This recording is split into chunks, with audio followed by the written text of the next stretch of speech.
Hey guys, so season 19 of Lions War has just dropped, and in this war we are taking part 6, and in part 6 we have a Juggernaut and a Mortar. To be very honest, part 6 was of no trouble to me because I had Quake and I had Magic as well, and the opponent is using the flow defense tactics as you can see right here. So in this first one, the only thing is that he gets the Juggernaut will get Aggression Fury, but in this one we are using Quake, and as you all know, if Quake has a concussion on the opponent, they will not gain Aggression Fury for as long as the concussion is up. So the first one was a pretty easy one. You can see he also has the double edge mastery, so that Juggernaut is just going down pretty easily, guys. 7k damage into 3, that's roughly more over than 21,000 damage, and in this one also as well, roughly around 21,000 damage. So Quake is pretty OP for this kind of line war, and yeah, that Juggernaut is just going down pretty easy and pretty simple war. Next up, we are going against that Mortar. So I was in a bit of a dilemma as to use Quake or Magic for this one, because Quake and Bake, is it the one in which you parry and you heavy and you parry?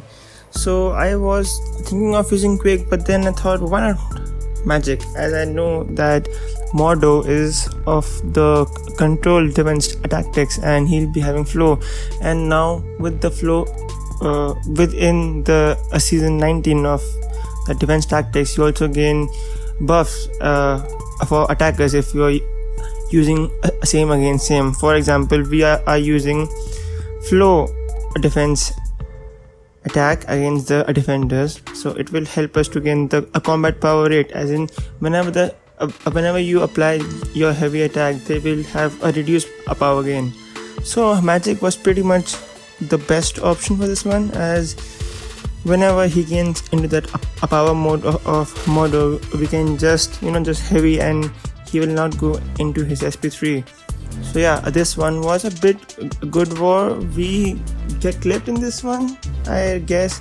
Let's see, where was this? I guess it's coming pretty soon, right here. I guess not. Okay, not now. So it'll be happening. I know I got clipped in this one, so this, yeah, I got stuck in the combo. But yeah, overall it was a pretty good fight, a pretty easy one, and we get right to it. So section 1 of the part 6 was done, and we got pretty much nicely through it.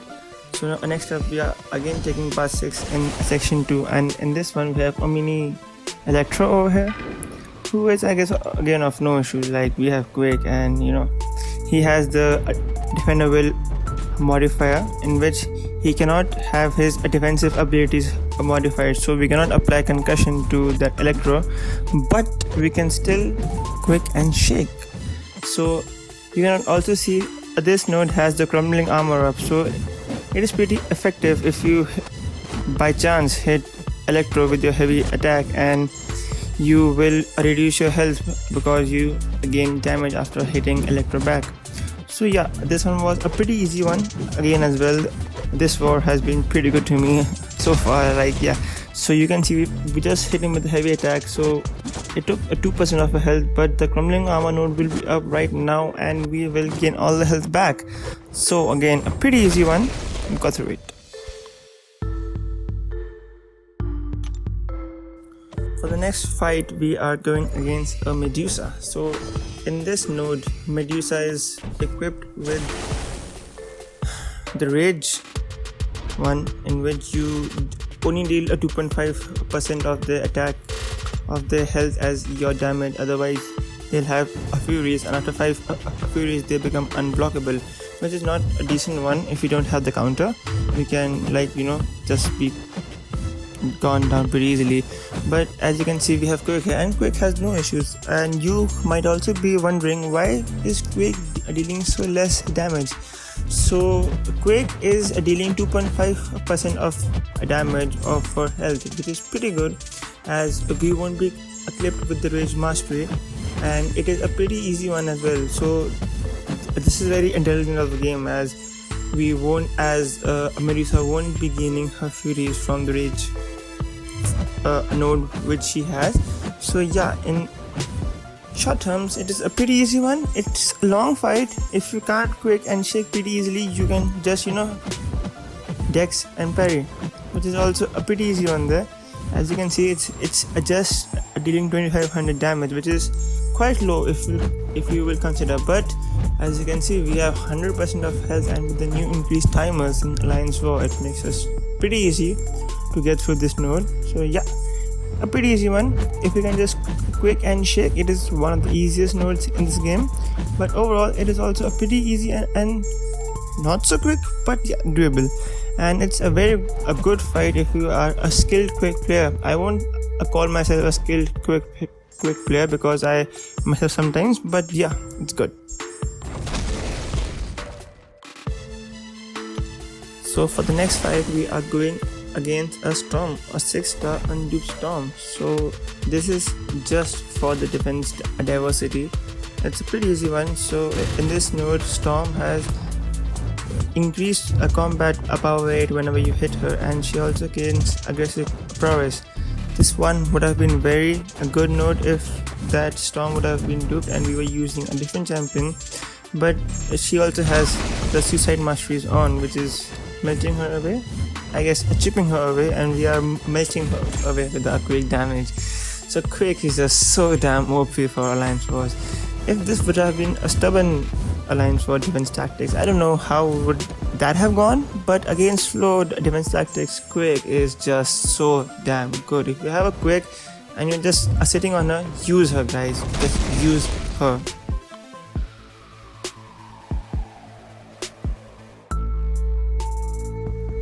So next up, I was just going through the nodes of the Spider-Gwen, and I said to myself that it's doable. It's linked, but it's doable. So I thought, why not use Quake to do it? It'll take some time, but it's very much doable. But then I thought I won't be using my Nick Fury any further if I take the mini bosses. So in this node is like Spider-Gwen has a protection buff on.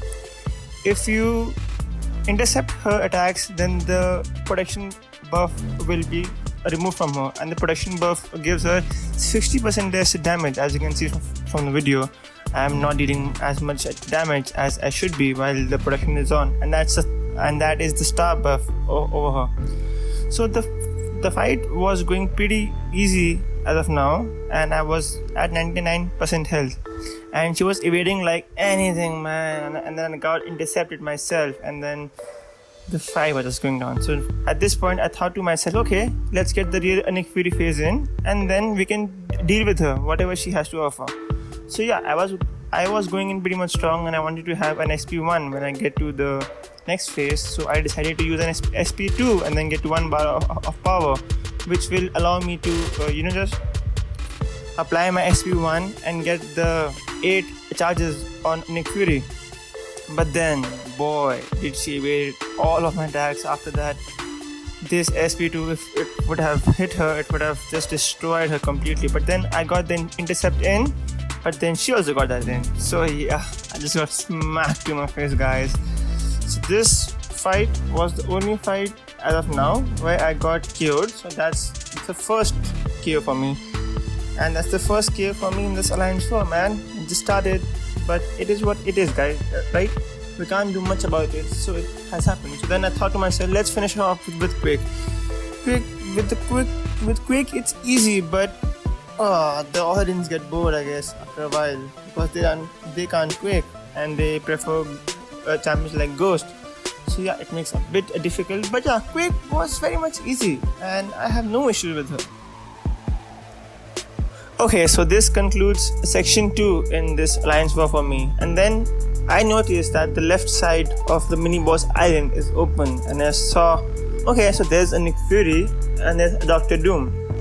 Quake can pretty much do both of them in one go. So I was just going to the nodes, and it's Hurt Locker, Power 1 and Enhance SP1. With Quake, you don't have to worry about them. So I thought better to boost myself, because it's a Nick Fury, we have class disadvantage.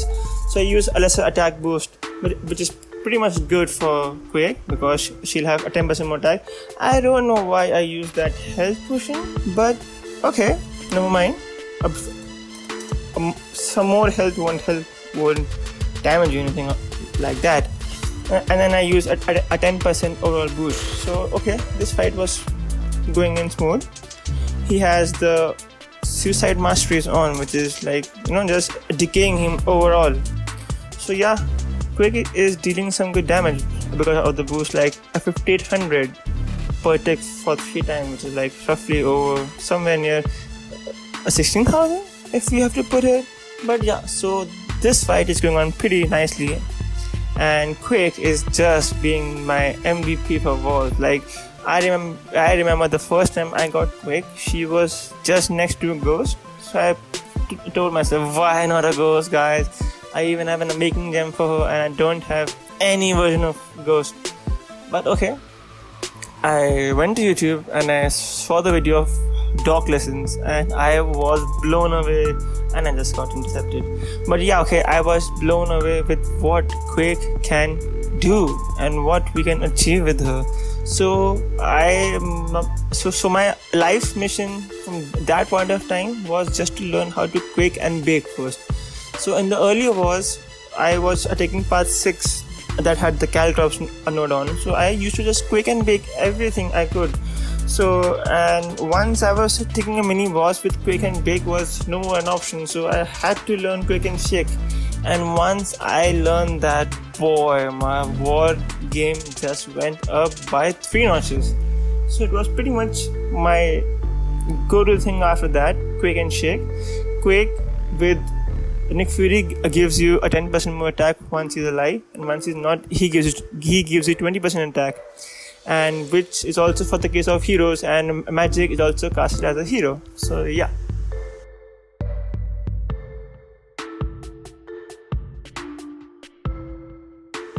Next fight is Doctor Doom, and pretty much everywhere where there's a Doctor Doom, I prefer to take my Quake, and he has such no important nodes which Quake can't deal. So here he had enhanced SP2 and enhanced power gain, but Quake does not hit the opponent, so he can bypass both of these.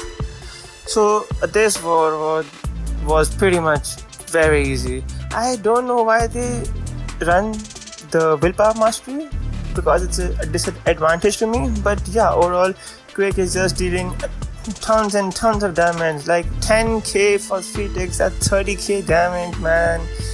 Doom is just going down, guys. He is just melting away. So Quake is my blade to go to for anything. Like if I have to go to Act 6, I will take Quake and go pretty much easily. I also have a Quake versus Mr. Sinister boss without the Heimdall synergy. That took me 22 minutes, but yeah, I had no other option, so Quake and Shake it was. It was pretty much a very easy fight. So this concludes this alliance war for me. Please like, share and subscribe for more such video, guys. Let's do it.